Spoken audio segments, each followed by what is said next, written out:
like me, this is one of your favorite texts of the entire New Testament. Come to me, all you who labor and are burdened. Because one of the more consoling messages I've ever heard when I was going through a particular difficult time in my own vocation was from my brother, who just said, he's a doctor, and he was going through what doctors go through to serve people. And he said, everyone has to pay their pound of flesh, and that really is. There's labor for us all. And yet Jesus comes on the scene and says, all you who labor and are burdened, come to me, and I will refresh you. And we all need to hear this message, because the messenger needs to be revived in the fountain fullness, the goodness, the life of the Father. And the only way to do that is to come to him through Jesus, and there be revived in our spirit. And of course, in doing so, we also recognize that going from prayer, where we let God work on us and revive us and let him have his way with us, then we go out into the ministry and we start to work and work and work. And then we come back and we let go. And that letting go can be very difficult. It's something like St. Ignatius of Loyola spoke of. Work as though everything depends on you, but pray as though everything depends upon God. And I think I have a good example in my own life. This happened to have been the first year of my priesthood that this happened. And I think that it's for a good reason. The Lord, in my formation for getting ready for the priesthood, made it very clear that I needed to be contradicted a lot by his will. And usually was tripping over myself in attempting to get to where I needed to go, which is where he wanted me. And he's ultimately, when I look back, he got me there, because I'm standing before you as a priest today and a friar for many years. But in looking over the Catechism of the Catholic Church, of course, I was marveling in the back within the index how few times the actual word catechesis and catechist appear within this book, which means that our attention and your attention is really on someone else. And sure enough, I come to the one place in the Catechism, which I'm sure most of you know of, besides Article 5, which introduces it, at 426, we get the beginning of this section called, At the Heart of Catechesis, Christ. And the first line, it says, at the heart of catechesis, we find, in essence, a person. The person of Jesus of Nazareth, the only Son from the Father, who suffered and died for us, and who now, after rising, is living with us forever. So we're not really that self-focused as much as we're focusing on Christ. We're attempting to communicate Christ. We're attempting to hand over Christ. And this is always a good thing to remember, especially when we labor so hard to do that. Because it's really not our programs that will make Christ be handed over. It's really not our willing it that makes Christ be handed over. It's really not anything we do that makes Christ be handed over. And yet we're negligent if we don't labor. That's the conundrum. That's the catch-22. Without me, he doesn't say you can do some things and not others. So go and do what you can, and when you run out of resources, then call me. That's not what he says, is it? He really does say in John's gospel, we can do nothing without him. And yet we're working so hard. And yet we can do nothing. But we're working so hard. And yet we can do nothing. But, it just back and forth, this catch-22, and yet the freedom that comes in walking in the Spirit. And the easiness of this gospel, the unburdened part of it, I think, is that the Spirit blows where He wills. And what we hope to be is transparent to that so that the Spirit can bring life to others. And I have here from my first year of ordination getting back, I'm sorry, it took a kind of a long route to get there, but I have this letter. It says, "Have a good day." It's dated 1988, December 28th, 1988, that I received here at Franciscan University. And that was my first year here. My first year as a priest, I was at St. Francis Prep School in Pennsylvania. And that first Christmas as a priest, I went back to the parish in South Dakota where I was a deacon. And I'm a priest coming up the aisle of maybe 6 months. And something happened that I had no idea occurred until 1 year later, I got this letter from someone I don't even know. Now, this is what I call Jesus letting me in on what He's doing, although He doesn't do it very often, because I think it kind of fanned my ego. You know, you remember at the end in chapter 25 of Matthew, it says, "Lord, when did we see you naked and clothe you? When did we see you hungry and feed you?" The just don't know just as well as the unjust don't know. They don't know. When did we do that? Well, as often as you did to one of my least.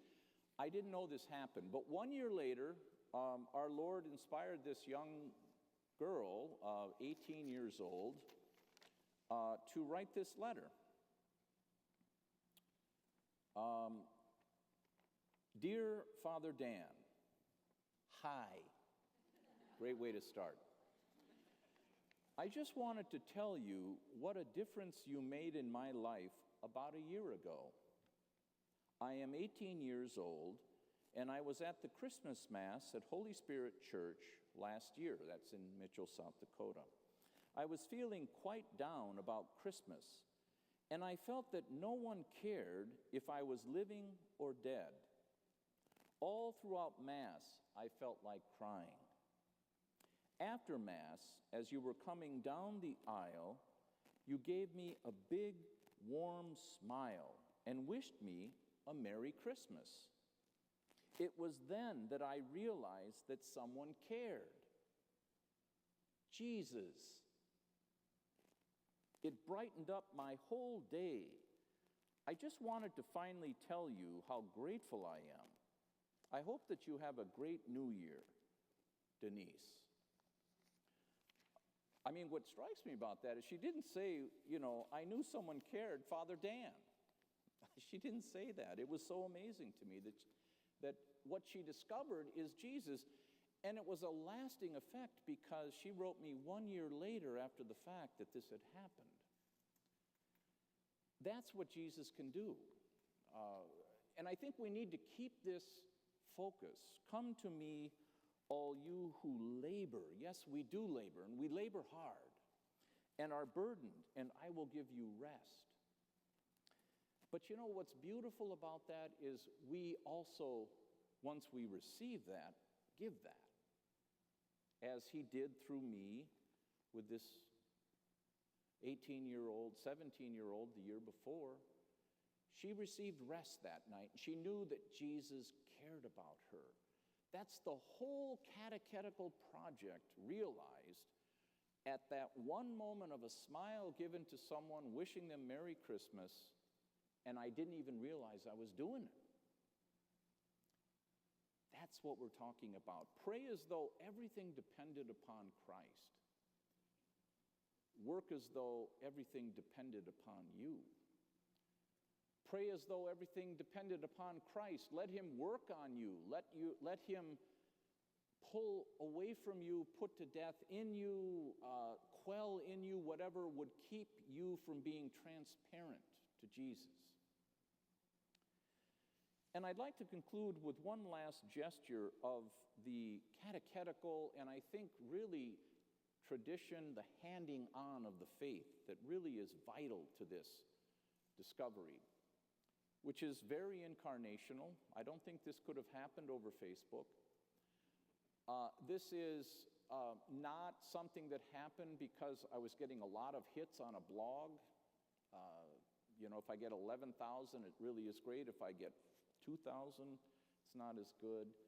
There's something going on here that is really instructive for us, that we need to slow down that internet's pace a little bit if we're going to reach people the way Jesus did. And it's one person at a time. We're in such a hurry to get to the big fish or the gathering that we're going to give tonight that we're missing one person at a time that we're encountering as we're getting to the big event. And see, that's where Jesus lives. And I think the gesture that I'd like to leave you with today is the one that really highlights this nature of being catechist, being teacher of the faith. And that is to be delivered up into the hands of others by the expressed will and intention of our Father. That can't happen except by way of incarnate, real, actual bodily presence. We cannot be handed over into the hands of others by the expressed will and intention of our Father unless we're there to be handed over into the hands of real others that are there in front of us. We run from that. We really do. We're deathly afraid of that. If I look back on my life and the times when I've suffered the most, that was happening. That's what was happening. And isn't that what happened to Jesus on the cross? He was handed over into the hands by the expressed will and intention of the Father of others. And they crucified him. And Jesus, in coming to them, wasn't getting upset with them, was he? What did they receive when they received Jesus? The very same person you and I receive from this Eucharist. When he was handed over, what they received then is what we receive now, which is reconciliation with the Father, forgiveness. And let's not forget that even as he said, Father, forgive them, he even made an excuse for us. They don't even know what they're doing. Excuses for us. This is amazing love, and we are deathly afraid of it. We would rather put a program up to keep ourselves safe than be handed over and become part of the message by the expressed will and intention of our Father in heaven. Do you know what I'm learning that means for me here at this university?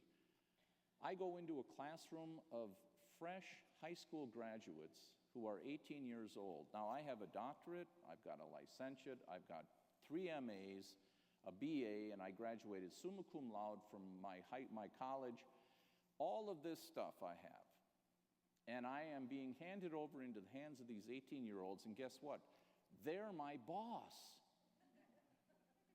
They're my boss. I am called to become obedient to these 18-year-olds who are not educated in the faith, because I need to find out, where are they if I'm ever going to be any assistance to them? I have to be subject to them. St. Paul, when he was handed over to the Corinthians, what did they experience? You say, when I'm away from you, my letters are fiery and forceful, and when I'm among you in body, I'm weak, and my words contemptible. Well, I hope I don't have to come and be powerful in your presence, because I don't want to lord it over your faith. That's not what I come among you for. Paul bodily was making a very gentle, humble impression on these people. His letters are forceful, but his bodily presence is weak. That's what the Corinthians said about him. Wow, Paul was handed over to the Corinthians by the expressed will and intention of our Father. And so are we being invited to do the same. We become a gift, not by way of staying safe and holding back, but by permitting ourselves to be handed over and actually becoming part of the message. So what will they receive? And I leave you with this question. What will the men and women receive that you serve when you are handed over by the expressed will and intention of our Father? Who do they meet? Would you dare say, imitate me, as Paul did? Wow. That's our challenge, brothers and sisters. It's an incarnational message, and it also calls for us to become a gift, which means to be given, which means to be handed over, so that the tradition doesn't just become words, but an actual message with a life behind it. And hopefully not our life, but the life of Christ, so that when they encounter us being given, they say, "Ah, yes, now I know someone cares. Jesus."